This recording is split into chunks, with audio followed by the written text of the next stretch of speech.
Get home from school, turn on my TV. Who are these friends staring right back at me? Now that we're older, why don't you come over and go back in time with me? 90s babies nostalgia.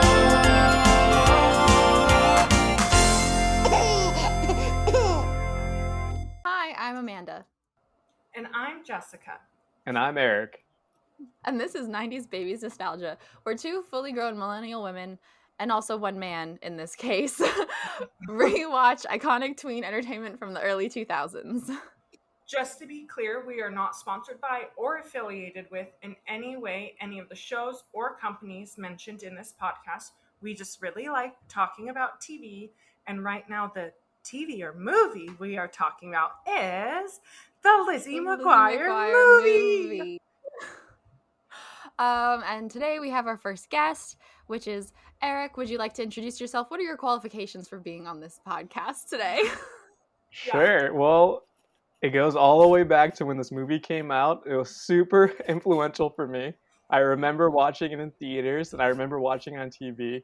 And I always had this idea in mind about the movie. Like I constantly thought about it to the point where when I got to college and I was considering studying abroad, I thought back to this movie and how they went to Rome and had this amazing experience. So I chose Rome as my destination to study abroad. I love that. So, and also I want to name my firstborn son, if I have one, Paulo. I don't know. I've always loved that name. Okay. But he's the scumbag. Yeah, but he's still Paulo. Sing to me, Paulo. I don't know. The names always just resonated with me. And Isabella, too. Those two names have always just been in my brain. I love that. That's fair. When I watched this, I was like, why haven't I been to Rome yet? Like, literally, is this the reason that I wanted to travel as a kid? So I guess we should probably get into the summary then to discuss the fact that they're in Rome, if for some reason you haven't seen this movie. Yeah. And they filmed on location. It's very obvious. Fucking amazing. Yeah. Jessica, since it's freshest for you, would you start off our summary? Oh, sure. I'd love to. I rewatched this at 6:30 a.m. this morning, so it's really right at the top of my brain. So the movie starts out with a kind of like spy sneaky sequence where Matt is spying on Lizzie as she's getting ready for graduation, and he's like trying to get like videos of all of Lizzie's like embarrassing moments. And then we flash forward. Well, we have like a opening. What is that called? Montage. Montage, but that's not what it. Yeah, her little dance number, and it's the first song of the movie. Iconic. The hat, the shirt, iconic. The pants. What a look. Yes, and she's like singing all around, and she falls in the shower. It's a very like I want to say it was in the trailer because I watched the trailer today too. And like that sequence is shown in the trailer. Mm-hmm. Then we flash forward. Lizzie and Gordo are graduating middle school, and we learn that they're going to Rome for 2 weeks. Which, like, Can we talk about what? I have a few questions about that. First of all, in the TV show, did it ever talk about her being the treasurer, or is that just new for the movie? New for the movie. New for the movie. That just got put in there. It was never part of the show. No, I think she runs for class president or something like that in season 1 and doesn't get it. Does she get treasure in set? I didn't watch that episode. Oh. No. Wow. Just for the movie, yeah. Okay. Yeah. And the show has very few consistencies. Like a lot of things are just inconsistent. They just throw it in for the episode or throw it in for the movie. That's what I realized. Also, they had one sentence about Miranda, and I was like, are they going to explain this further? I don't remember. And I kept like watching the movie. I was like, they're never going to talk about it. They're just going to say she's in Mexico City, and that's it. Yeah. For about a third of season 2, Lelaine Miranda isn't there. And it's because of Lelaine's own career. She like didn't finish filming the rest of it and wasn't in the movie. But they just like casually say, oh, Miranda's in Mexico. Oh, Miranda's sick. Oh, she's still in Mexico. Like, they never go into it. Is she supposed to be a Latina in the show? Because in real life, she's Filipino. Yep. Yes. Yep. Yes. Okay, that's another thing. I was like, super random. Yep. Yep. These We are all things that we were like, doesn't make sense, but I guess we're just I Some have to some accept it. questions. Yep. So we So- learned that they're going to Rome. Am I good to continue? You're Yeah. good. Okay. Lizzie has to give the speech because Margaret Chen is sick. And then while Lizzie's giving I don't really understand that. While Lizzie's giving the graduation speech, she like trips and falls, and the entire curtain like falls down on top of the graduating class, and Matt videotapes it, and it turns into this like huge embarrassing moment where it ends up on TV talk shows. And Lizzie's just excited to go to Rome, put that in her past, have a fun vacation. And then who shows up at the airport except for Kate, who was not supposed to be on the trip. Can we discuss the fact that Kate was going to go to the water park, and apparently most of the graduating 8th graders went to the water park? Why was there an option, and why were they choosing the water park over Rome? Like, is it a money thing? Also, I'm pretty sure at one point, Miss Ungermeyer says that it was a 36-hour road trip to the water park. And why in hell are you picking a 36-hour road trip? Whether that's both ways or one way, I have a lot of questions about that. But why would you choose that over a 2-week trip to Rome ever? There's no explanation. Unless I I don't get guess your that at all. parents, yeah, unless your parents aren't letting you go to Rome, which I have a lot of questions about that as well, because these are 8th graders that are barely starting high school. So in real life, that's like 14. That's what I kept reminding myself watching the movie. These kids are 14. Yeah. How old was Paulo? That's what I want to know. Because he So seems they The say- pretty old. character, he's 17, Oh, they do but say he- that. but he No, but looks that- 27. Yeah, but the actor, guys, I fact checked this because I was like, there's no way this dude is 17. He was 17 at the time of filming. No way. Yeah. I wish I Yeah. looked like that when I was 17. That was a Right? good casting call. Yeah. Yeah, That seriously. guy was I a like, there's manly 17-year-old. I know. I was like, the only way they're justifying this is because they're making the character 17, but really this dude's like 25. And then when I found out he was 17, I was like, damn. Wow. I guess they were keeping it accurate. So And speaking Lizzie of was Paolo, 15 at the time of filming. So, or Hilary Duff was 15 at the time of filming. So it was, they kept the ages pretty accurate throughout this show. Okay. So speaking of Paolo, they're on a Yes. trip to Rome. They get Yeah. there. Miss Ungermeyer, who does nothing but gives the whole movie, and Yes. is their chaperone from high school, is very strict, takes them to the Trevi Fountain, where Lizzie meets Paolo, superstar Italian singer Paolo, who just happens to hang out at the Trevi Fountain a lot for someone who needs his bodyguard. Like, I really don't know why he's there. He's just looking for American ladies. Yeah. Yeah. But And why? I was gonna say, why is Miss Ungermeyer the chaperone for a middle school trip? Like, Thank I you. don't. He's the principal of the high school. Yeah, I have never heard of this happening. yes, to have- because usually it'd be like a post-grad trip with your middle school class, not your incoming freshman class, right? Is she just trying to Also- judge these kids like super quick? Yeah. Well, also my thing is like, one, I don't think I ever knew who my high school principal was. Like, is that a thing? Do people know who their high school? Did you know who our high school principal was, Samantha? Yeah, because we went through 4 in a year one time. Whoa. Oh, see, I don't think I ever knew who our high school principal was. And for her to be the chaperone, and then she's the only chaperone. There is no Yeah. other chaperone on this trip, and there's like 20 kids Mhm. at least. But she That's can a take hard 'em. job.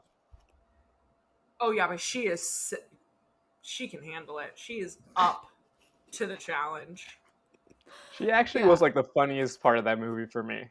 She had like a lot of she- like dirty jokes.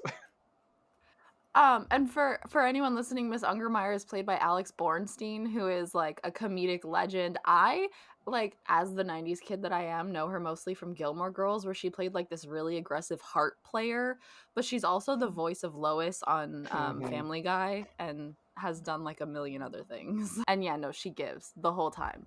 There's one line So very good. early on where she tells Gordo, I want to check the line where she says something like, "Oh, he comes up to her in the airport and she's like, "What's your name?" and he says David Gordon. And she says, I think that's Italian for a sneaky nose brown or a sneaky brown noser with a hidden agenda or something like Yeah. that."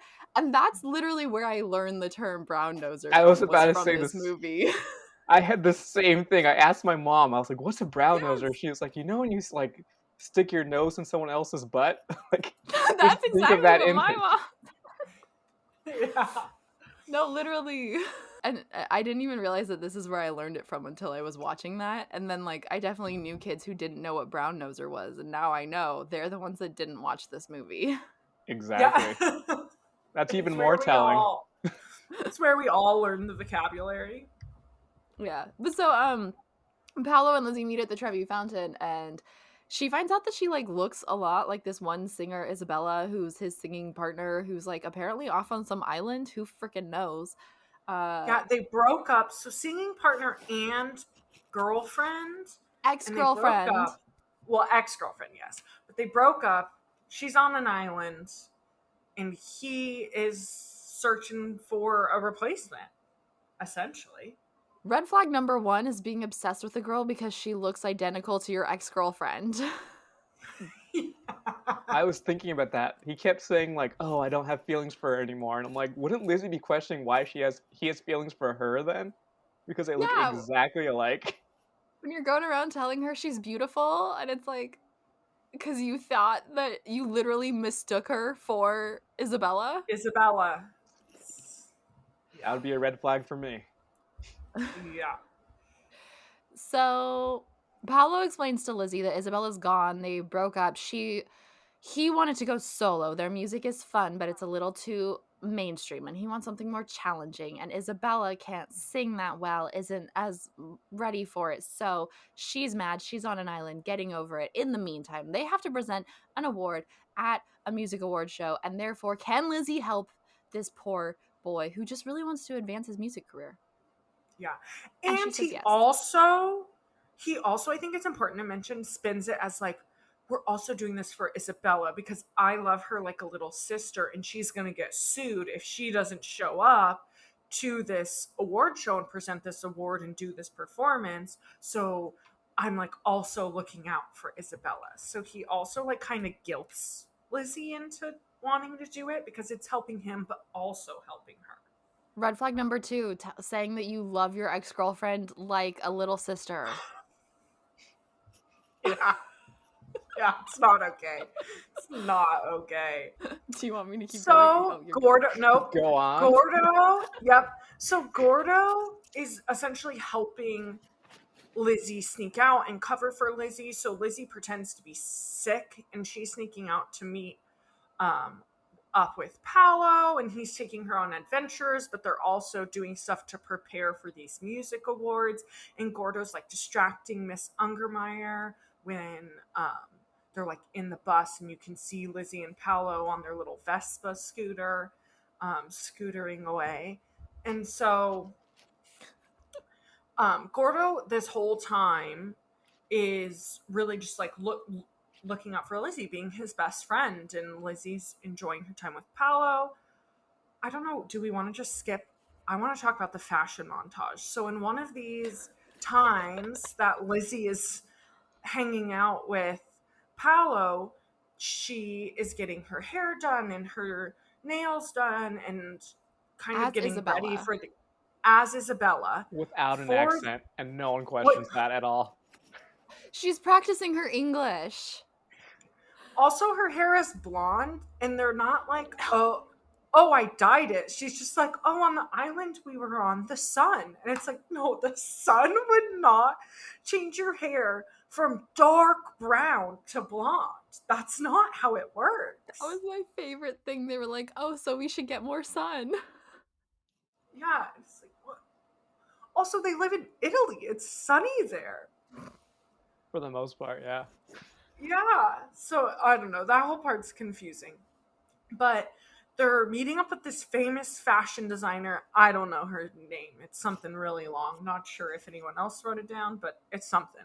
Hmm. Um, and there's this amazing fashion montage of Lizzie as Isabella in a bubble wrap dress, in a big igloo dress, In a in the mummy dress that the dog dress. bites. Yes, the mummy dress. Hmm. A light up dress that looked very much something out of Whoville. Yes.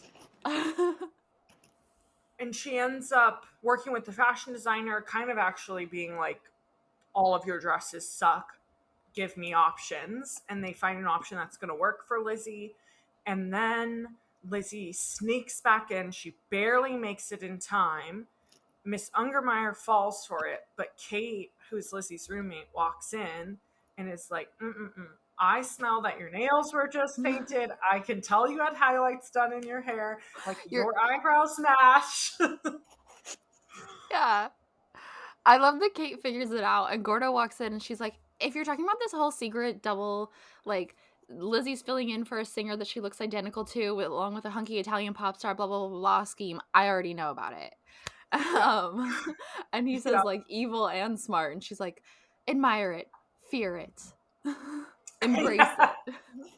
She does. Kate is actually really good in this movie. Both Kate and Ethan, they stepped it up from the TV show.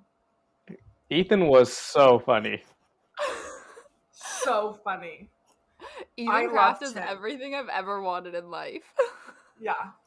When he was fixing his skateboard, I was like, why did he bring a skateboard? What does he expect Rome streets to look like? But then they totally like talked about it. They're like, he's like, yeah, these streets are tearing up my tires, they're tearing up my wheels.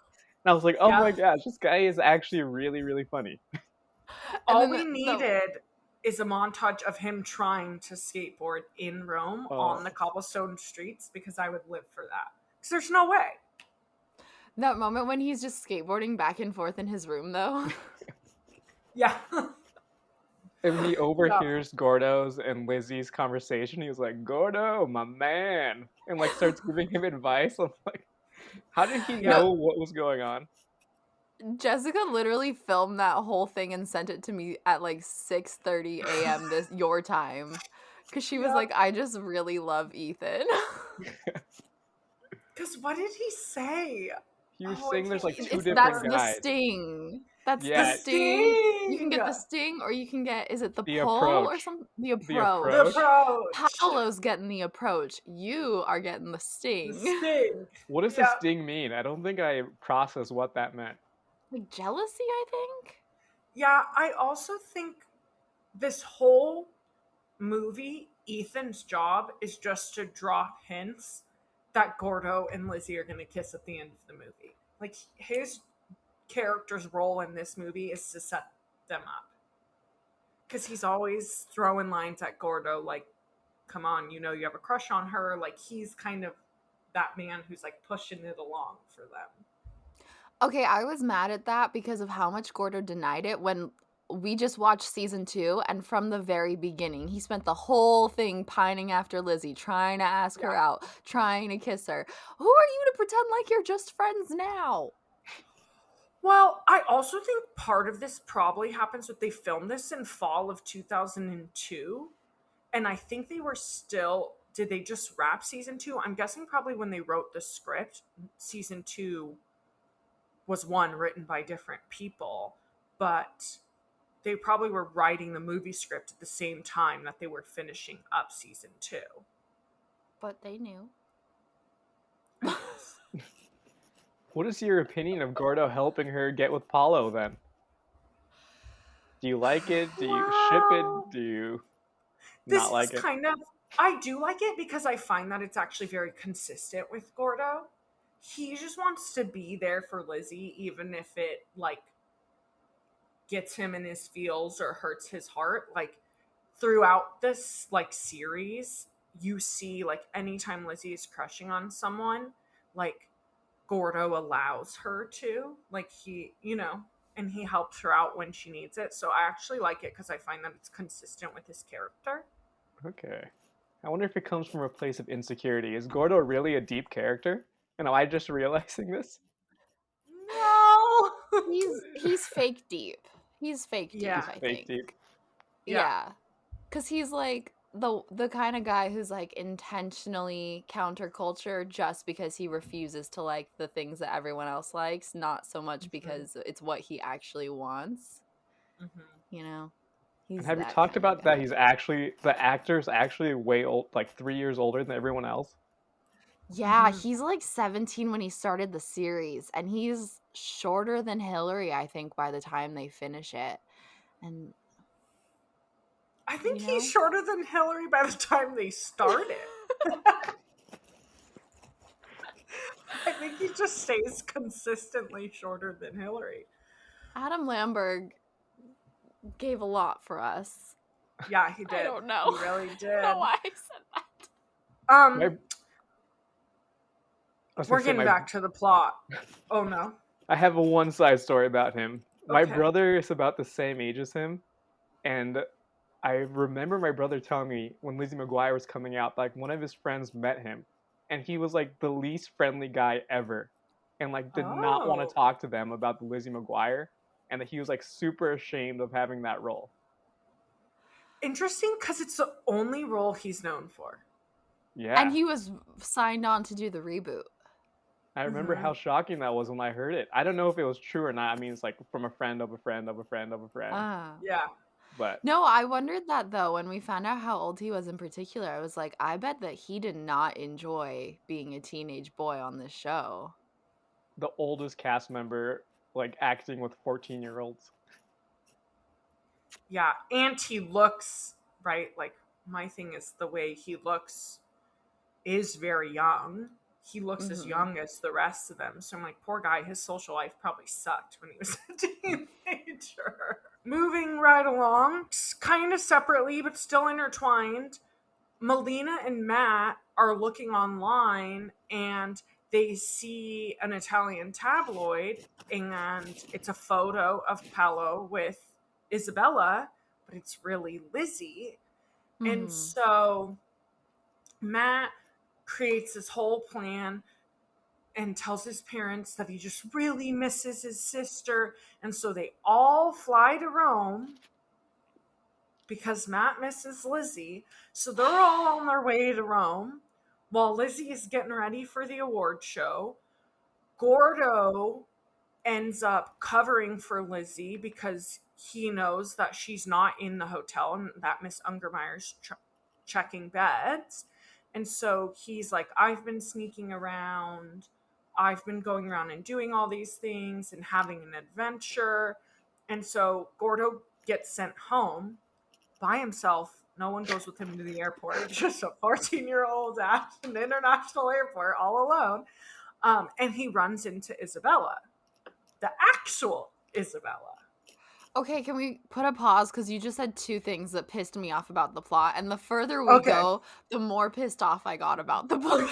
Okay, that's fair. And also, the more I felt like I got whiplash, like the first 2/3 of this movie are just like very calm, very fun. And then the last third is just like a full 180. Like, he's a bad guy. Well, I paused when we saw Isabella because I remembered that being way earlier in the movie. But you're right. It really is just this calm kind of Lizzie's having an adventure with this hot Italian pop star. And then at like the last 25 minutes of the movie, it just blows up. The third act is wild. Yeah. But no, the way that Matt got their parents on a flight to Rome so easily. Are you telling me Joe McGuire did not question his motives for a second? When I talked about this movie with some other people, the first question that came up is, how did they afford tickets so quick? Like, I don't remember the show. Were they like upper class, middle class, lower class? I don't know. But it's unclear. Their backyard is huge and they live somewhere in LA. So, but they bargain shop and they do Yeah. wholesale and You'd probably place them upper middle class if I had to guess. Mm-hmm. But yes, I agree. That's crazy because round trip tickets to Rome, one, are expensive, and then it's the three of them, and they do it at the last minute. And in like a and for day. what? Yeah. To go Literally embarrass that Lizzie. night. That would be so embarrassing if I'm on this class trip and my parents show up. That would just be mortifying for me. That's what I don't Because get. they It's like, miss her. and what's their aim? Like, what are they hoping to accomplish by going? Yeah, because it's like they're not going to get her to come back home. Just to see So her?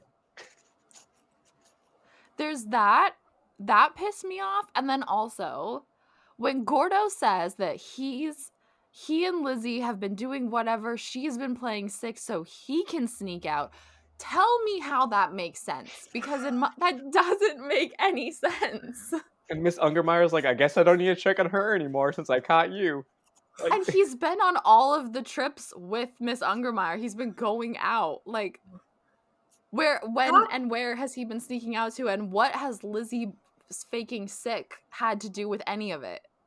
Yeah, it doesn't make any sense. Like, and she didn't question that. No one tried to do the math, because I was sitting there doing freaking calculus watching this movie trying to... she just like stopped the bed checks right after that too. She was like, good enough for me. Like, I'm done doing the rest of my job. I caught you. That's all that matters. There's only one bad apple on this trip. One sneaky brown noser with a hidden agenda on this trip. Yeah. Yeah. So Gordo runs into Isabella. They have like a heart-to-heart about everything that's going on, and Gordo spills like what Paolo's doing and what Lizzie's doing. And so Gordo brings Isabella to the music award show, and they run into Lizzie, and they kind of try to explain to Lizzie everything that's going on. And Lizzie's like, I don't believe you. Like, Paolo wouldn't do that. And then Isabella says the line of like, who are you going to believe? This guy you barely met, or this guy you've known your whole life? I feel like we miss an important thing as well, where... Did you mention the magazine and the singing? Oh, no, you can... No, I didn't mention that. You should bring that up. While out with the class, Gordo sees Lizzie on a magazine, has a couple Italian girls translate what it says. It says that Paolo and Isabella are singing, not presenting, singing. And so suddenly he's like, well, first of all, this gaslighting motherfucker was like, well, I was going to tell you, but you told me not to call on the phone at night. Yeah. Like, not like they were sneaking out together all day, every single day. Like, he had many opportunities to share also this information. He's a very smooth liar as well. They're just like casually strolling around these beautiful gardens as he tells her like, oh, well, I told them that her throat was sore and they believe me, but then they heard you speaking English perfectly, so the record label is threatening to sue if we don't perform, and it's okay though because she's the one that lip syncs, so you can do it, I believe in you. And also, once his career flops, he should be a tour guide, because everywhere he takes her is beautiful. He really should. So all this happens. Lizzie learns the song and the dance, but she doesn't, like, she learns to lip sync. I don't know how she could be so bad at lip syncing. Literally none of us are ever that bad. And then they're prepared to go at this award show, and that's where Isabella and Gordo tell her, hey, oh, yes, I'm right. Sorry, I lost myself. They tell her that Paolo's trying to set her up to set up Isabella. And Paolo, just before this, had said, you shine with the light from the sun. And Isabella says, are you going to believe this boy you've known your whole life, or this boy you've barely met who says you shine with the light from the sun? But we skipped over the montage of Lizzie and Paolo practicing. First of all, one thing I noticed about that, his lip syncing voice sounds terrible. No, I know. It doesn't sound anything like his actual talking voice either. No, but it's just not a good singer. Whoever sung for him was not that good. Also, they don't have a choreographer for their big performance. Paolo's just gonna teach her and she's just gonna know. Yeah, and like, how long were they rehearsing for? An hour? An hour? It all doesn't make sense. And it's just the two of them when they're rehearsing. And I'm like, they're not practicing with lights or with like The backup any of the dancers. tech. Yeah, there's like The 10 backup dancers that come out. dancers. The other good-looking Italian guys. Yeah. Yeah, I was impressed that he at least could teach her the dance. I was like, okay, maybe he has a little talent in his body. He was a good Yeah. dancer. That boy can't sing, but that boy can dance. That was like one of my thoughts. Also, I would like to know though how many stunt doubles they use, or if it truly was just Paolo and Lizzie, only because there's a lot of very weird shots of like just their feet or like just their arms and like purposely not including their face in that montage. From the back, too. They have a lot of shots from the back. Yeah. I believed it was them because it looked awkward. Yeah. I thought they looked It pretty looked good. stiff. Yeah. So, we're at the climax. Yes. This all happens in like the last 10 minutes of the movie. If even. It could have been like the last 5 minutes. Yeah. Basically, after Isabella says that line to Lizzie, Lizzie realizes that, okay, maybe they are telling me the truth. And so Isabella and Gordo take over the like sound controls. And Isabella tells Lizzie to go out there, and Lizzie starts to lip sync, but Isabella finds out there was no track. So then Isabella is singing for Lizzie. And then when it goes to be Paolo's turn, they keep the track on, and then she has Gordo drop it. So then everyone in the audience hears how horrible of a singer Paolo is, and everyone is booing and making fun of him. And eventually Isabella comes out on stage. Paolo gets kicked off of stage, and Liz... What am I missing? The most iconic line of this movie. Okay, which is "Sing for me, Paolo." And he tries multiple times. Yes. He tries multiple times. He didn't give up after the first time. That's true. He's so bad, that's a talent. I feel like I could be that bad. That's how good that guy is at acting. It's like watching Daniela Monet, what was her character? Trina in Victorious. Like, she could only be that bad at singing because she was actually good at singing. That's how I felt. Mm-hmm. It was horrible. It was horrible. It was. So he gets booed off stage. He gets booed off stage. Lizzie and Isabella continue the song, and Isabella introduces Lizzie as her new American friend. And then Isabella leaves and just makes Lizzie perform by herself? How did she know she could sing? That was my first question. Like, what if she can't sing and she just screwed her? Well, that's what I was thinking, was the whole thing was Paolo was setting up Isabella by not having a vocal track for Lizzie so that when she was a bad singer, it would look like Isabella was a bad singer. But, like, that never would have happened because Lizzie just conveniently can sing, even though she never tried. Whereas Paolo has been, like, fake singing this music this whole time, and he's that bad. Like, how? Mm-hmm. I do have to say, too, that this is the first time I've noticed that it's not Hilary Duff singing the entire song. There's some parts that sound nothing like her. I was shocked. So you want to know fun fact? Isabella's singing voice in the movie is Haley Duff. Is Haley Duff. So Hilary Duff plays both Isabella and Lizzie at acting, but the singing voice is actually Haley Duff. But I want to know who did their voice correction singing, because both of them had this song has the most voice correction and bad green screen I've like ever seen. There's so many patches where it just was not Hilary Duff singing, and it was so obvious. The second, at the end of the song, she says, "This is what dreams." She does 3 dreams. The second dreams is the worst because it's clearly not her voice. It's very auto-tuned, and it's a shot of her back, like green screen to the crowd in the fake Coliseum. Yeah, I actually went to Rome thinking there was a stadium in the Coliseum. And then I went to a tour and I was like, where are all the seats? Like, where did they do the concerts here? And it was just for Where's Lizzie the McGuire. entertainment? Yeah, where's Paulo? That's so funny.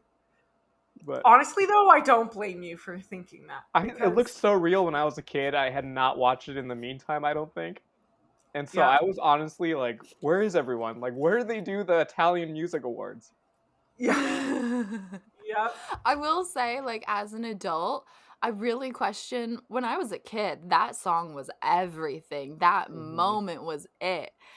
And I felt it to my core. And then, like, a few years ago, I just wanted to, like, listen to that song, and I put on the video, and I was like, this song is auto-tuned to shit. It's 3 different people. The green screen is terrible. Like, as kids, we just love all of it, and we don't even notice. Yeah. So, as a note, which I was going to say to talk about after we finish the summary, but I'll just say it now because we're talking about this song, is while I was getting ready for this podcast, I re-listened to the soundtrack because honestly, soundtrack for this movie may be as good as the movie. The soundtrack freaking slaps. It's so good. Listen to the soundtrack. It's amazing.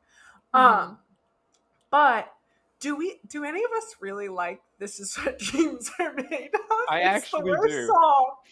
I do. Okay. I find myself being like, have you ever seen such a... Like, just to myself, I'm like, what song is that? And I go, hey now. Oh my god, I'm singing it again. So I think just the Lizzie version, that's like the remix, that's like at the end, that version is fun and good. But the like Lizzie and Paolo version, it just really is not. Is that song on the soundtrack? There's 2 different versions, one with Paolo and one without. Yeah. Yes. So it's both the versions that we get in the movie are on the soundtrack as well. So kind of at the end, they sing that song again, but it's just Lizzie and it's a little bit faster paced and upbeat without Paolo. And that version is really good. But the version with Paolo, it's not good. Just Lizzie along with some other random singers that get put in there for a few verses. So I think that, well, I guess Hilary Duff. I think that one truly is just Hilary Duff, but maybe it does have random singers. Because, I don't know, when I re-listen to it, that song sounds more consistent, where the This Is What Dreams Are Made Of with Paolo, it's clear when it's a different singer and how auto-tuned it is. Yeah. I don't know if it's different on the soundtrack version for some reason, because I didn't notice it much. And I will say, this soundtrack fucking slaps. And So good. When I was a kid, the 2 CDs I listened to the most were this soundtrack and the Shrek soundtrack. And as an adult, I still think they're 2 of the best CDs ever. Shrek 1 and 2. Both of the first 2 Shrek movies have the best soundtracks. Yeah. And the Pokemon, the first movie. I have to throw that one in there too. Yeah.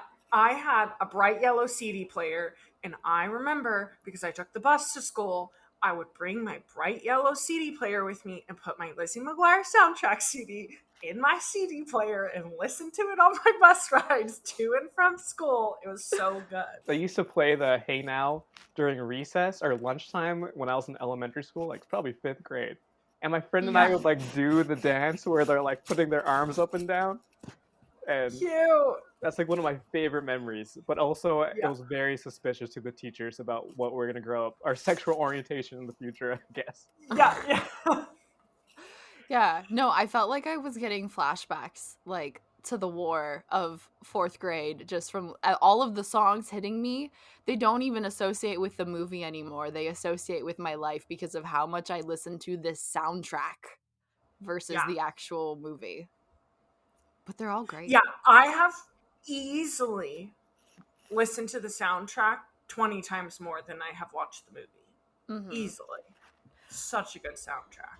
Also on a side note with how bad Paolo is at singing, I need a prequel about how he got into this industry. Thank That's you. going to be the spinoff on Disney Plus. Paolo. I need Oh, it's just his called Sing for Me, backstory, Paolo. because he's only 17. I feel like I need a Yeah. lot of more information about Paolo. Because And- he's only 17. Where are his parents? He doesn't have to go to school. You never see him doing any schoolwork ever. He's just roaming around Rome with Sergey. Like, I don't understand. We need a sequel, a prequel, and a sequel. I want to know where his career went after this. Did he continue I don't modeling? know if I want to know. No, I do. Is he a You do. model now? I just want to know if he has looks to make it later on in life without singing. Maybe Yeah. he became a True. choreographer. Yeah. He can dance. He can dance. Okay, so to finish it off, oh yeah, also we never mentioned, like, everyone is at the music awards. The entire class sneaks in because Oh. Miss Ungermeyer, like, beats down the security guard, and they With all one come kick. running, and One Yeah, kick, with she one- took down 2 security guards. Mm-hmm. yeah. And they all go running in, and they keep saying, "We don't have any seats, you don't have tickets," but they all find seats. And Joe's there, and Sam's there, and Matt's there, and they're all watching Lizzie perform and cheering for her. And then it flashes to what I can only assume is the last night in Rome. They're all celebrating, having a good time, and just, finishing off the trip. And Lizzie Gordo asks Lizzie to sneak away to this little balcony that's like up a staircase from their hotel, that we get a few other shots at previous in the movie. And then, which I did not remember this, in that moment, Lizzie kisses Gordo. Gordo How- does not kiss Lizzie. How I did don't you think not I remember knew- that? Or you I don't remembered the know. Gordo kiss Lizzie? I knew that they had a kiss. I guess I didn't realize that Lizzie is the one that kisses Gordo. Okay, I was And just then about he to say, like, you thanks forgot her? the whole movie. No, I did not forget the whole movie. And then he thanks her, and she goes, "You're welcome." That's how And my then they go first to kiss bed. went. It's very Interesting. anticlimactic. I was expecting more from the kiss. And then it just happens to be the 4th of July in Rome. Yeah. Yes, all the fireworks start going off, but they're not watching the fireworks together. They like go to bed, and then you get the firework montage after, which it's like, what? Maybe they just had, I looked it up. Their budget was like a little over 17 mil for the movie, so maybe they just had, some extra change to spend. So they're like, let's add a fireworks show. CGI firework. That's what we need. I was confused why they didn't stay up to watch the fireworks. Yeah, me too. They go to bed. It doesn't make sense. And Lizzie's Yeah. about to get grounded. She should have stayed out as long as she could. Yeah. I don't believe Joe would actually ground Lizzie for that, though. Lizzie gets up to some shenanigans in the series, and I feel like Joe always has her back. So I just It's don't. pretty bad I in wouldn't Rome, though. see it. Like, she's Yeah. sneaking out every day. It's true. For But 2 also, weeks, like, she's sneaking out every day. She's sneaking out with this guy, doesn't tell anyone where she's going. If I was a Yeah. parent, I would be like, you're in some serious trouble. But also, Rome's like, also isn't not it the the school's safest place fault? ever. No. Like, isn't that Miss Ungermeyer's They fault? had It's one not this- chaperone. There's 20 kids and Lizzie's the only one that ran off. I guess Yeah. that's true. Also, this is like really far back, but her doctor was like the chillest doctor I have ever seen. When he I- was just like, eat He's 2 not a apricots. doctor. They're in season. Wasn't that the wasn't- hotel guy? It was just the No. hotel guy? No, he's a doctor. They refer to him as a doctor. He's not the hotel guy. But like, I do not Oh. believe that he actually is a doctor, because he literally is like, she's His- not running a fever, but she looks sick, so she must be sick. Eat 2 apricots and rest. No.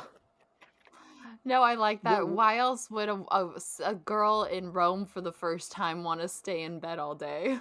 A beautiful girl in Rome, is what he Yeah. says. It's very creepy. So they share a kiss, but also I want to touch a little bit on like Kate's weird Ethan Yes, the shenanigans spaghetti. going on. Yes. He finally Let's got talk his about it. spaghetti. No, so Kate the character development is something else, and she has this moment where she's like, I don't eat carbs, and I hate that that's in there because as a fourth grader I was like, oh, carbs are bad. Yeah. And then She she goes, does I would eat say- carbs if an Italian boy bought them for me. Yeah, bought them for me. It's also apparently canon that she and Ethan dated, because at some point they're bickering and Ungermeyer's like, you need to end this now, and she's like, oh, we did.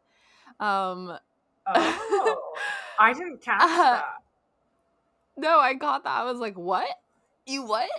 And then at the end, she's having a little heart-to-heart with Ethan where she's like, how could all of this happen to Lizzie and not me?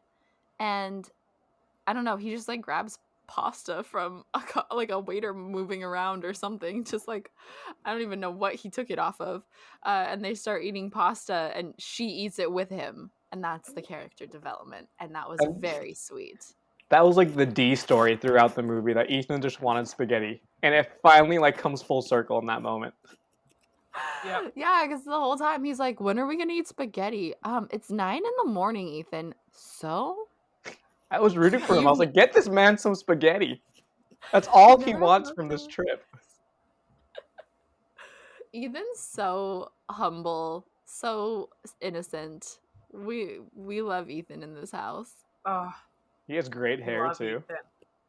The 'Cause he best doesn't hair. repeat. Yep. Yeah, that's like one of my main memories from being a kid. Like, I want my hair to look like that. Yeah. I will say, as a kid and as an adult, I like Lizzie and Ethan more than I like Lizzie and Gordo. Like, as a kid, I really didn't care that Ethan and I that Lizzie and Gordo. strongly disagree with that. So were you rooting for her to get with Ethan the whole show, and her not to get with Gordo? I just like didn't think. I don't know. Understand. Ethan's more attractive. He's funny, and like He's But he's also so Gordo. dumb. Yeah. Yeah, I agree. He has so his dumb. moments. What's wrong with a himbo? Well, but he's The so only reason as dumb. an adult that I don't care is because he rejects her, and I'm like, okay, we move on. Well, that's also, we get a whole episode where Lizzie tries to go after Ethan, and Ethan's just like, you're not my type. So you kind of get from that point that they're never going to be a thing. And it's just going to be this kind of like crush that Lizzie has. Did either of you watch the Cheetah Girls too? I have, yes. That's another reason I studied abroad too, to go to Barcelona. That's a Nice. great movie. Yes, it is. It's the best. Well, okay, Cheetah Girls 1 is also really good. But anyway, I was 2 was watching better. Paolo. Yeah, the soundtrack definitely. And I was watching this and I was thinking the guy from Cheetah Girls 2 over Paolo. I would take The guitar guy dancing that guy. randomly comes out. Yeah, no, the dancing one with Dorinda. Oh, like- yeah. Guitar guy's like whatever. He just comes out of nowhere. He's like playing Spanish guitar. Jessica, See, now how I have feel you like I not need seen to Cheetah watch Girls Cheetah 2? Girls. I don't know. I've missed it. You I have guess. to.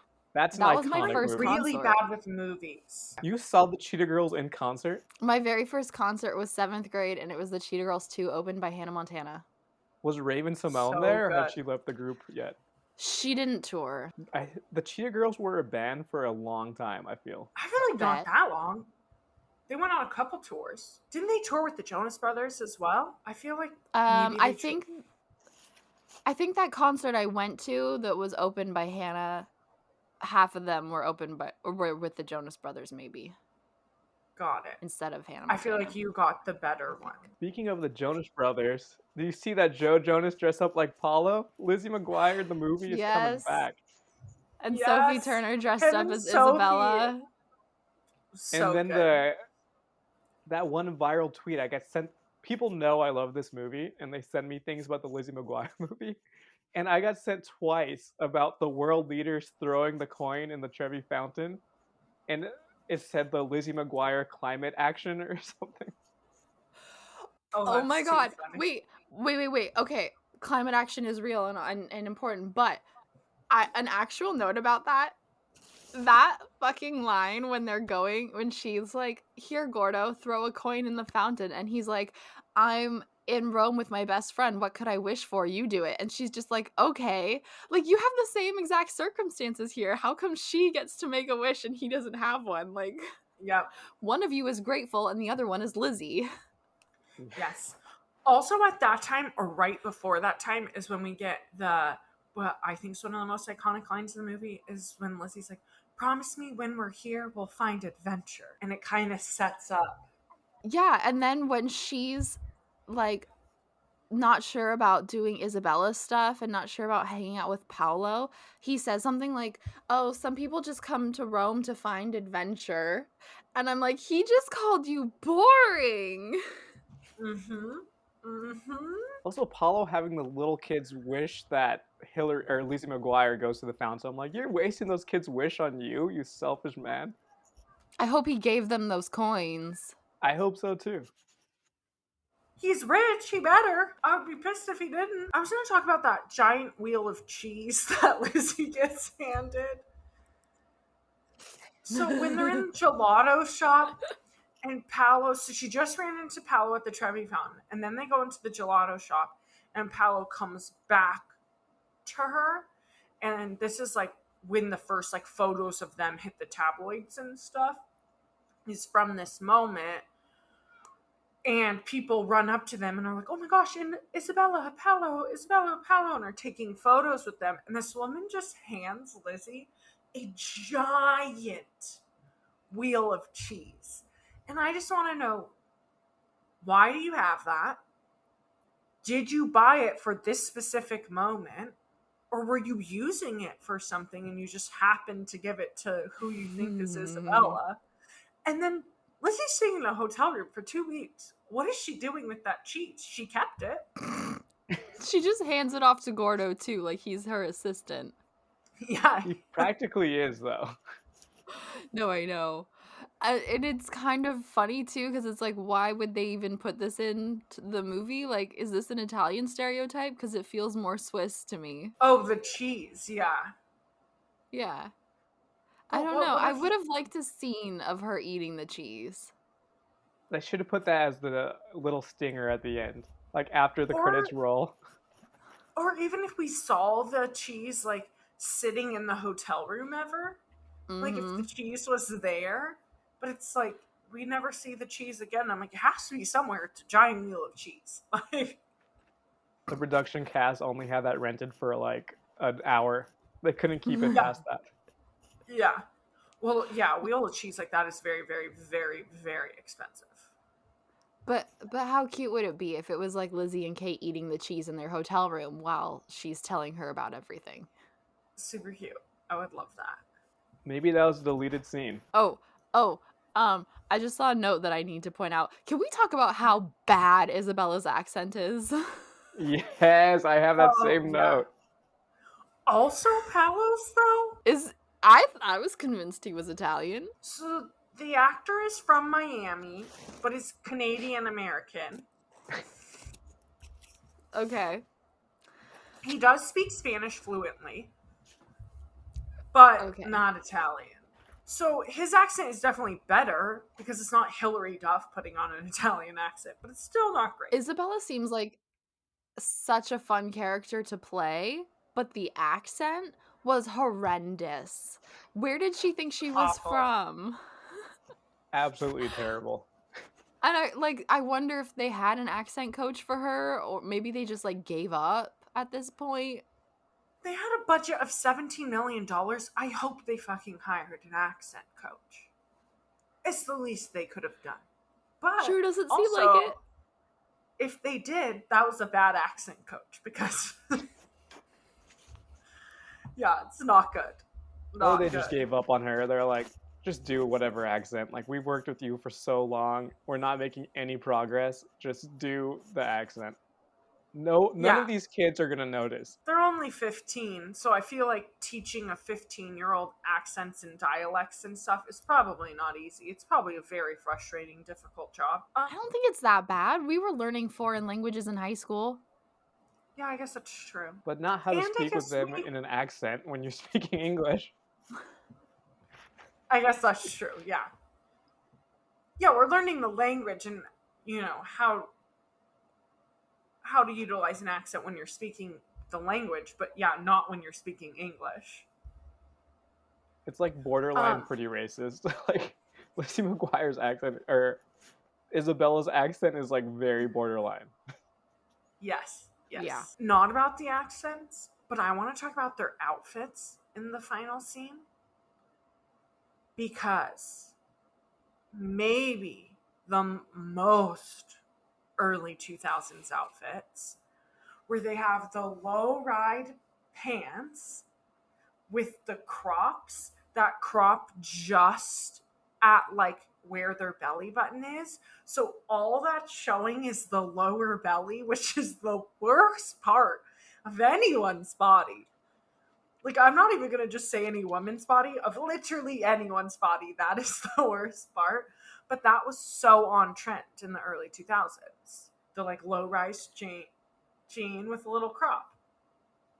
She wore jeans on a red carpet, and I was angry for the fashion designer. Like, Yeah, but that fashion designer was mean. Tell me Isabella would wear jeans on a red carpet. No. People Did you see how she was dressed at the airport? She was like fully done up. Exactly. Lizzie was not committing. No. But I like her performance outfit. Anyone who believed that she was Isabella is just confusing to me. Because yes, they do look very alike because they're the same person. Well, played by the same actor. But they're clearly two different people. Like, Lizzie's so blonde, so, like, I don't know. I just think it's so funny that people are just like, oh, Isabella, you changed your hair and you speak English and you have an American accent now. Okay. I loved Paulo's quote. I don't know if they're trying to show that he's, like, not American or if he was dumb, but when he says, we're like two pods in a pea instead of two peas in a pod. God. And no one questioned that. Like, Lizzie just like, oh. And Gordo, like, makes a little face about it. Like, this guy's so dumb. It's cute. I guess it's a nod to how idioms are difficult to learn. I guess it made him a little more endearing. I fell for Paolo. I was in. I was not ready for him to be the bad guy. Lizzie wasn't ready for him to be the bad guy. The best piece of acting I think Hilary Duff has ever done was that moment right before she decides to do the right thing when she looks like she's about to cry but holds it in. When she looks at Paolo right before she goes back to Isabella and's like, so what's the plan? Yeah. Those tears were for all of us who believed in Paolo. The movie does do and the script does a really good job as setting him up to be the good guy. Because it's designed so you fall for him. There wasn't, like, any hint that he was going to be bad before, like, Act 3. Except I noticed that the bodyguard was always giving him, like, side-eye every time he was, like, interacting with Lizzie. I was surprised that Sergei was actually not in on the plan at the end. Yeah. Because at the end, he quits. He's like, Lizzie McGuire was a very good girl. You shouldn't have done that. And he quits. And I was like, you didn't know what he was? What did you think he was doing with this 14-year-old American girl? Yeah. Because he's there all the time. So I'm like, he must have had to have at least some sort of inclination. He seemed to be suspicious of him. Like, I was just watching him, and he seemed suspicious of Paulo. He must know that he's just, like, not a good dude. Yeah, I agree with what you're saying, because sometimes Sergei does give Paolo a lot of, like, side-eye and little glances and stuff throughout the film. And Paulo keeps running away from him, too. Like, he knows, like, Sergei doesn't like him or something's going on there. Yeah. I didn't even catch that. I feel like I need to watch it again now just to follow Sergei. Yeah. You should have watched it at 6:30 in the morning with me. The Sergei edition. I did notice the weird romance between him and Miss Ungermeyer, and the lines in this movie that were not, like, PG appropriate. Well, I guess they were PG, but they weren't general audience appropriate, when she was like, you want a piece of the Ungermeyer? Yeah, and then she spanks herself. Yeah, and then there's later, Ethan says something like, girls who think they know everything are a turnoff. And I was like, sir, do you know what a turnoff is? You're 14 years old. No, there's. But he's got Although the approach. I will say that actually continues into That's So Raven. They use the term turn on, and I'm like, excuse me, ma'am, Disney getting scandalous. Yeah. I would say overall, this is a good rewatch. It's a rewatch that I watch like every couple years. Oh Watched wow, it during I the do pandemic. not. Oh, yeah. I would say every like 3 years I give Lizzie McGuire movie a rewatch. Wow. I have seen it at least 10 times. I have certain movies that fall under that. Bring It On, I watch at least twice a year. I can probably repeat that entire movie. But Lizzie McGuire, every like 2 to 3 years, I'll give it a watch. It's a good one. Eric, how about you? How often do you think you watch? When it first came out and then started playing on TV, probably like maybe twice a year when it was on TV. Yeah. But when I stopped watching Disney channels much, before this time, I can't even remember. Maybe I watched it when I was studying abroad because I felt like I really remembered the movie. Like, I could have talked about the plot like I watched it a few weeks ago. So, I feel like I watched it more recently. I just can't remember. What about you? I when this came out in 2004, I was in 4th grade. Or no, not 2004, a bit before that. I don't know. Anyway, I remember. Came out in May of 2003. So we would have been ending 3rd grade. So I was still obsessed with it into 4th grade. I watched it a lot. I wrote a book report on the book adaptation of the movie. I listened to the soundtrack a lot.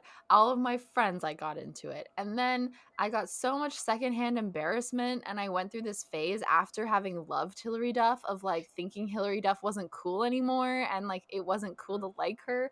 And so I was just like thrusted all of that out of my life, and I don't know that I've watched this movie since then because I just still feel a little secondhand embarrassment when I think about this movie. And I don't get it about the show. I only get it about the movie. I don't know why. I was never embarrassed for the movie. Like, this is a story I was going to say about this. My first night studying abroad, the first night I got to Rome was my first time in Europe. I talked like a group of people to go to the Trevi Fountain so we can make our wish for like adventure or whatever. And I went there, and Lizzie had done it backwards, and I guess that was not a thing. I didn't realize that that's not a thing. That's only for a Lizzie McGuire movie. So I go there and I flip it backwards. I like turn around to watch my coin. I had made a wish for like a minute straight. Like I wished for so many things. And my coin hit an Italian guy in the head that was standing in front of the fountain. No! And he got so mad, but his girlfriend was laughing. And so I just picked up the coin as fast as I could and just threw it in the fountain and left. But oh my god. Ever go there, do not flip it backwards. It's really hard. And also just toss it. Like, don't try to flip it with your thumb. I took those 2 lessons with me the rest of that semester. And none of my wishes came true. Funny. That's why I never met my Paula. I never had adventure. Okay. Did you go back and regularly make wishes at the fountain, or was it like that one time and you had to move on? It was like the one time because I had the influence from the Lizzie McGuire movie. It had to be like your first day there. Like your first activity had to be that. So I went back to the fountain after that, but I didn't toss any coins in there anymore. You didn't continue to make wishes. No. After I had threw it, I'm like, where's Paula? Like looking around the fountain. Never happened. So funny. I love that. Oh, I had one more note. Okay, yes. The characters that they cut for the movie that were prominent. They cut Larry. Yes. They cut Lanny. They cut Miranda. And they cut Claire, who wasn't as prominent. But of those 4, those are our 3 only people of color. And what about the president? Was she in the show? No, the one that was new. Margaret Chen? Yeah, no. The one other person of color. We've never seen an Asian girl in this series. Really? They had a picture of her, a gigantic picture of her on stage. She's not a character in the TV series. No. I was wondering that. Yeah. I was like, I love Melina, but even just the fact that they gave us Melina and not Lanny, like, there's so many intentional little changes there that just made it even whiter than the show was. Yes. Is that I'm- because it was going to be in theaters? They needed to whitewash it a little bit. They were afraid. Maybe. Potentially. Also, maybe they justified it by the fact that they were taking them on an international trip. 2 weeks They're is like, a really "Well, long time for we international. have cultural components in this trip, so we can just whitewash the cast. Yeah, I don't It's know. not okay. Doesn't justify it. Miranda not being there is like the saddest part for me. Even rewatching, I'm like, where's she at? Okay, but Yeah. thinking about it, I was like, she couldn't be here because she would want to be doing all these things with Lizzie, and one person sneaking out is hard enough, but two, it would never have worked. That's true. Yeah, and then we wouldn't have gotten the Kate and Lizzie moments because if Miranda was there, then Miranda and Lizzie would have roomed together and it never would have been Kate and Lizzie. So they kind of set it up. They could have had her in there, like, it was Sure. random roommates, so they could have put her with Kate, and Miranda becomes like really good friends with her roommate, and they're like doing their own thing on the trip while Lizzie's like off on her own adventures. And Like, we could have a little story about friendships evolving as you get into high school, and Yeah, it could have been like an ending scene, like, well, we'll still be friends in high school, and have like kind of a sad ending like that. Yeah. We never get an explanation, even when she goes disappearing from the TV show. We never get a true explanation, except it's always like she's on vacation or she's off doing this, but we never. They don't really No. address what she's doing. And who misses their graduation? Like, I feel like there's so many people that miss it. Her, the president, the vice president. well, the vice president wasn't graduating, which was one of my favorite tidbits. I didn't hear Is- that. How do you become vice president but you're not graduating middle school? Miranda doesn't make it to 8th grade. Like, she's just not there for like all of their graduating to 8th grade and graduating from 8th grade episodes. Mm-hmm. She's just in Mexico City the entire time. Or has the flu. Yeah, or she's sick, is how they. Yeah, that's where they say she's at. Oh. But in real life, Lelaine left the show to focus on her music career, and she was filming and starring in You Wish. So that's why Lelaine disappears What type of in actuality. What type of career choice is that? Where she said no to a movie in theaters to film a movie made for TV. Like, Well, I've heard in another podcast, and I don't know if it's accurate, that Lelaine also wasn't as happy with how she felt she was treated on Lizzie McGuire, and that she felt she was being progressively more whitewashed. So that could have something to do with it. Interesting. I didn't know Because that. I would be surprised, like, yes, we say she was on tour and she was in You Wish, but those were both Disney ventures because it was a Radio Disney tour, and like Disney could have easily not double booked her. Mm-hmm. But they chose to. So. Yeah. Or she asked them to. Yeah, or she asked them to. That's true. I feel really bad for her. I was reading her Wikipedia, or I was reading her IMDb trivia, and it was saying that she got caught with meth, and all of this stuff is going on with her. I'm like, poor Miranda. Yeah. Yep. Yep. Have you guys talked about that already? Has that been a part of this podcast already? Yeah. Yeah, we touched on the characters and where they are now, but you should go watch.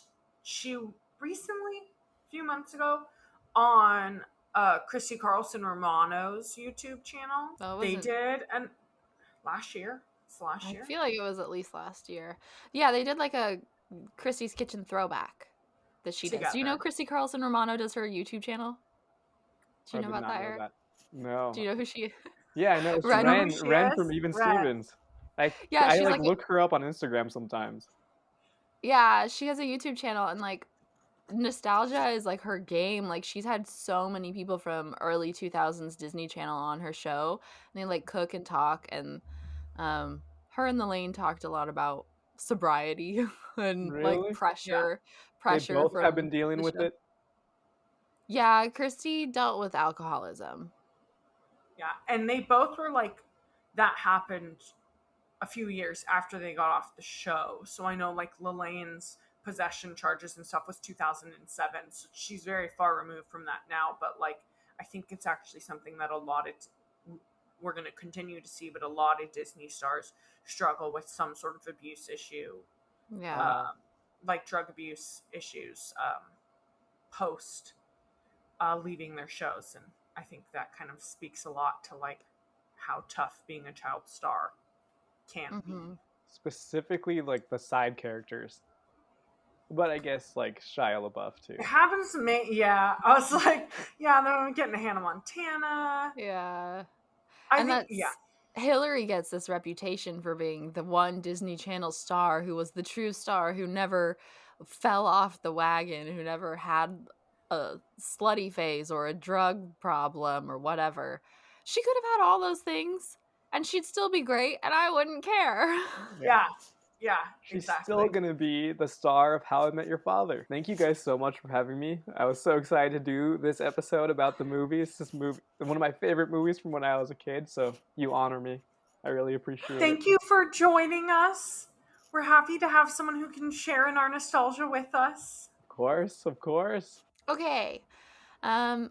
We've said goodbye to Eric, who we were very happy to have as our first guest to talk about his impressions and memories of the Lizzie McGuire movie. But now we have one final segment to sort of wrap up everything Lizzie. And what were you going to say? I was going to say I'm very nervous. No, it's so easy. For Even Stevens, Jess got to grill me on a bunch of stuff that I had no idea about. And so now I'm going to give her a very nice, polite Lizzie McGuire quiz. So I've got a mix of questions and quotes. Okay. Does this include Lizzie McGuire movie, or is this all just Lizzie McGuire, the TV series? All just the TV series, because we just talked about the movie, so that felt unfair. Okay, perfect. Number one, what hobby do Steve Stevens and Sam McGuire have in common? We see Sam do something early on, I think in season 1, that Steve did as well. Bird watching? But no. Sam and Steve Stevens have a I can't think of what Steve Stevens' hobbies were except bird watching.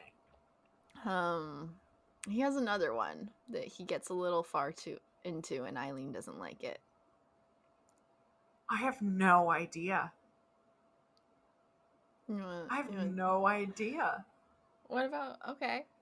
Do you want me to just tell you, or do you want to guess? Yeah, well, okay, what does Sam get up to? I feel like he goes on obstacle courses. I feel like Sam doesn't really... I can't think of any of Sam's hobbies.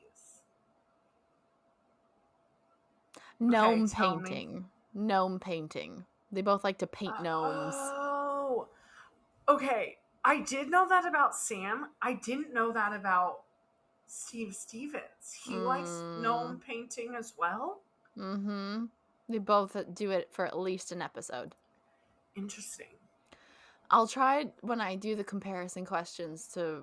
I don't know. I have to remember which episodes you saw. Yeah. Because I was like, I don't... But there's a chance I saw that episode and I just don't remember. In season 2, episode 2, and most of these questions are about season 2. That was like the only season 1 question I had.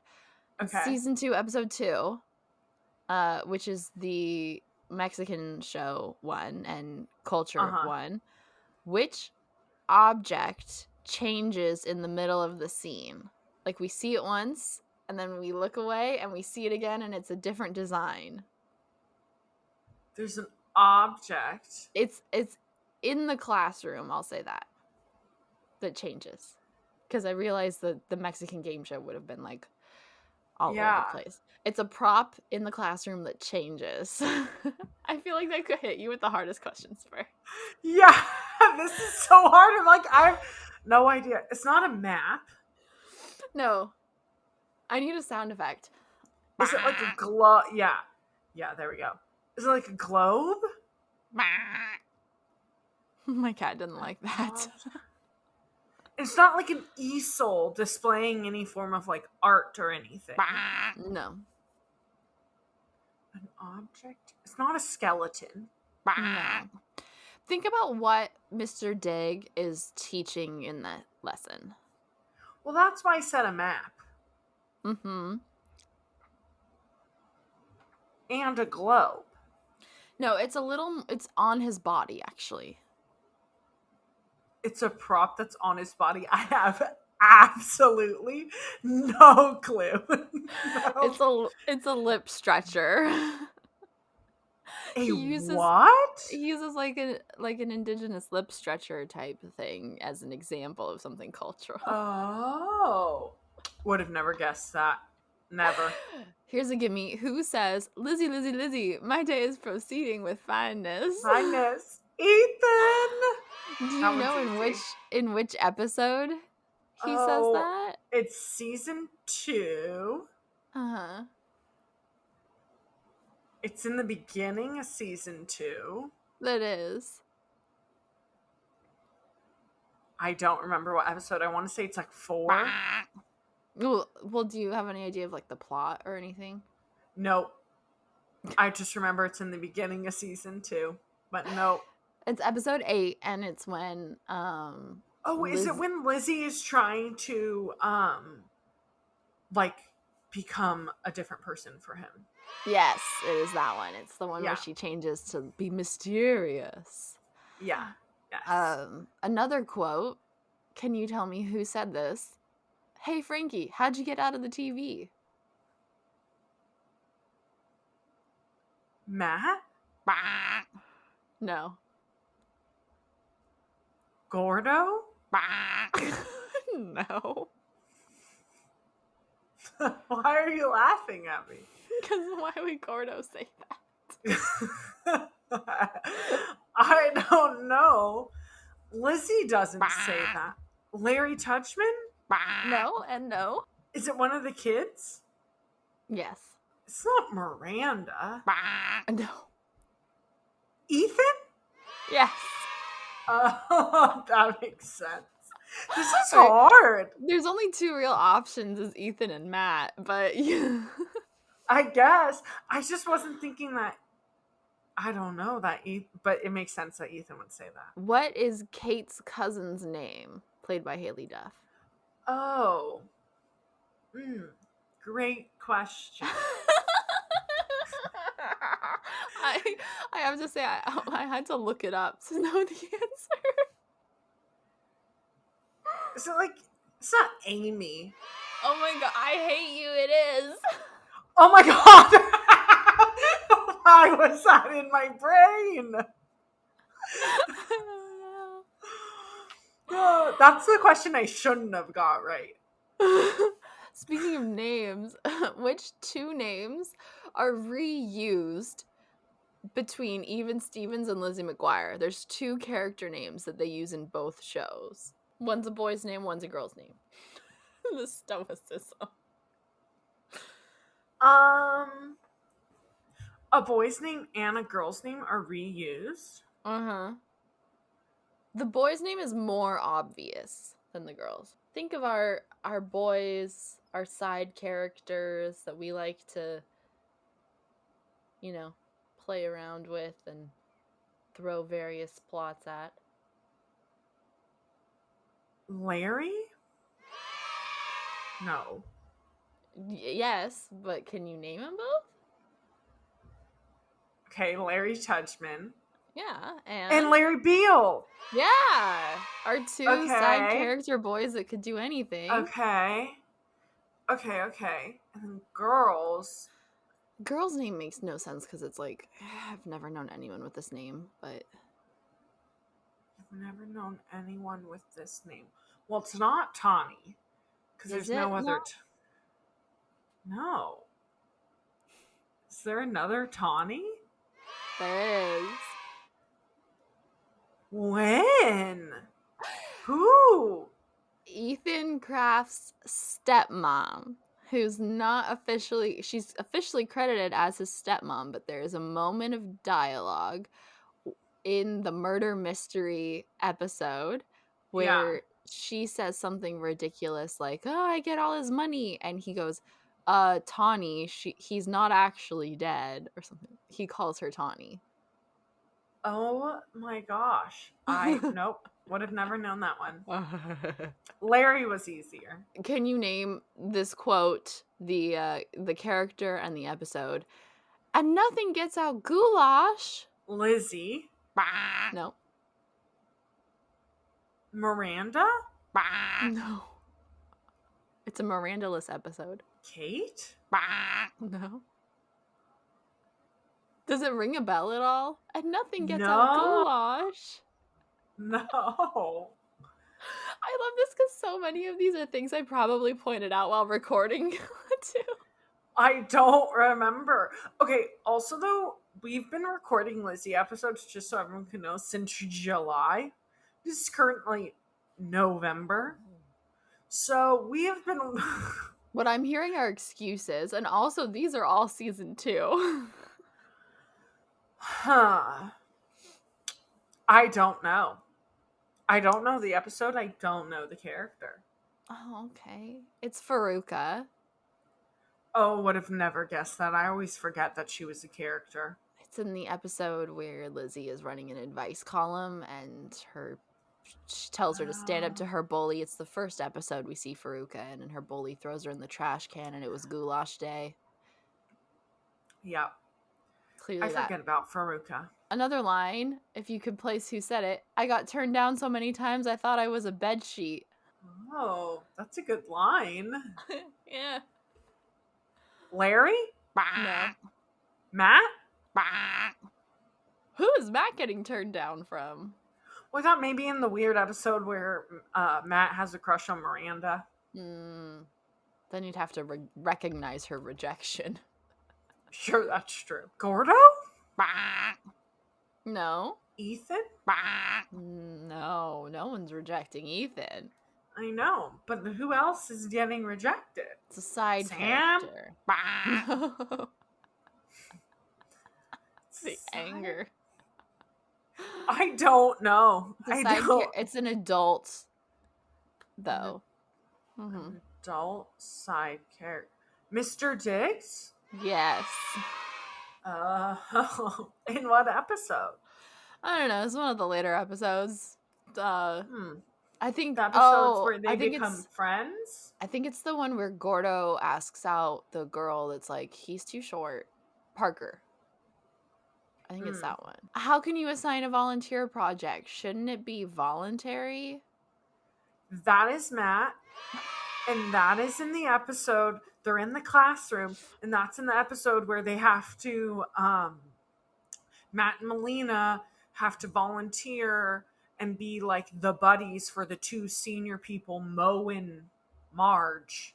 Mm-hmm. This one's a harder one. Sorry, but they've all been hard. I don't feel like they are. In the episode where they're all signing their yearbooks, Kate signs Larry's yearbook with the wrong name. Do you remember the name and or what Larry does in response? Okay, my gut is telling me, does she sign it with Miranda's name? Or Lizzie's name? She doesn't sign her name incorrectly. She signs his name incorrectly. Like, she doesn't know his name. Oh. I have no idea. It's very similar to Larry. I don't know. Yeah, I want you to tell me. I'm fresh out of guesses. She signs it, "Harry, change your shirt and get a clue." Oh, that's so good. So mean, but so good. And do you have any idea what he does when he reads it? Tear out the page. No. I don't know. Scribble? What is he doing? He hisses at her. Oh my god, I love that. I don't remember this scene at all. Yeah. He hisses at her? He like and walks away. Oh my god. Iconic. Okay, there's an easier one. I don't think you can play this game without being a total dirk about it. That's an easier one? It's in one of our favorite episodes. Part of the central plot line as well. I don't think you can play this game without being a total dirk about it. Dirk is such a funny word. It is. Kate? No. Lizzie? Yes. Oh. Do you have any idea who she says it to or what about? No, I don't. I do not. It's one of our favorite camp episodes. Is it? No, because that is not season 1. What? Oh, no, I guess it's season 2. The one where they're all mad at each other? No. And they're doing the scavenger hunt? No, that's a good guess, though. But it's not that one. It's late in season 2. It's a Miranda-less episode. That one's not Miranda-less. I don't know. It's what episode? She says it to Gordo in the murder mystery episode. Oh, it is the murder. I was thinking Miranda was in that one, but she's not. Farouk is in it. And Tawny. And Amy. You know what one I'm confusing it with? The one where they're at like the spring fling or whatever and they're trying to sneak the photos into the yearbook. That one Miranda's in. What? The Monte Carlo night? Monte Carlo night. Miranda's not in Monte Carlo night. Wait, really? Yeah. Melina's in it. Oh, but I guess in my head I thought Miranda was there, but I guess she's not. She's not. Dang. Miranda's okay, not in any of the fun campy ones. Last one, except the Halloween one. It's actually from that episode, from Lizzie's 11, the Monte Carlo night episode, when they have to log on to Kate's password or computer disk. Something's password's protected by Kate. What is Kate's password? Oh, I don't remember, but I know it's something dumb and obvious. It's not her name. Her name is part of it. It's 2 words, and her name is the second word. Like beautiful Kate. That's it. I Okay. feel like you did a good job. Yeah, I feel pretty good. I still got a lot wrong, but it is hard being quizzed after. I'm excited to do the quiz for That's So Raven. Oh God. That's what we're on to next, unless we decide to do Cadet Kelly. So I guess we might just so Yeah. I can get through Raven. We'll see. Yeah. I guess you'll find out. Next episode, maybe season 1 of That's So Raven. It also might be Cadet Kelly. Thanks so much for listening. If you got this far, we're messes, truly and fully. I am dealing with completely altered sense of smell and can't eat foods well, and Jessica's absurdly overworked to a point where she doesn't really understand time, I don't think, anymore. Yep. I'm experiencing burnout. Oh yeah, is what that's they fun. call it. Yeah, I've And, gone through that for a while. I'm like a barely functioning human, I would say. Yeah. So this podcast is a struggle, but it's also one of the things that brings us joy. Yes. So thank you for being a part It's of a it. little bit of light in our week. So thank you for listening. Thank you for watching. If you want to tune in on our socials, we're 90s Babies Nostalgia on YouTube and Instagram. Type out the word 90s. Please share with us any of your Lizzie McGuire favorite moments, feels, nostalgia, what you like, what you didn't like. We would love to hear about what you think about Lizzie McGuire movie. And thank you to all of the fun nostalgia and podcasting accounts that we've come across on Instagram. It's been a really fun little community. And I'm starting to use our TikTok as well, and our Twitter. This is news to me. I've started using our TikTok and our Twitter. Whoa! I'm actually having so much fun on TikTok because I'm getting now that I've got our algorithm to this content, I've got so many like things you never knew about this show and these cast members, and I'm I'm loving the trivia for it. So Yum. So Well, hit it's us not up yummy, but wherever. fun. I said yum, but I meant fun. I had to correct that because please hit us up wherever. We're a mess. We'll continue to be a mess, and we will see you next time with Cadet Kelly or That's So Raven. Thanks for listening. Bye. Bye. 90s babies nostalgia.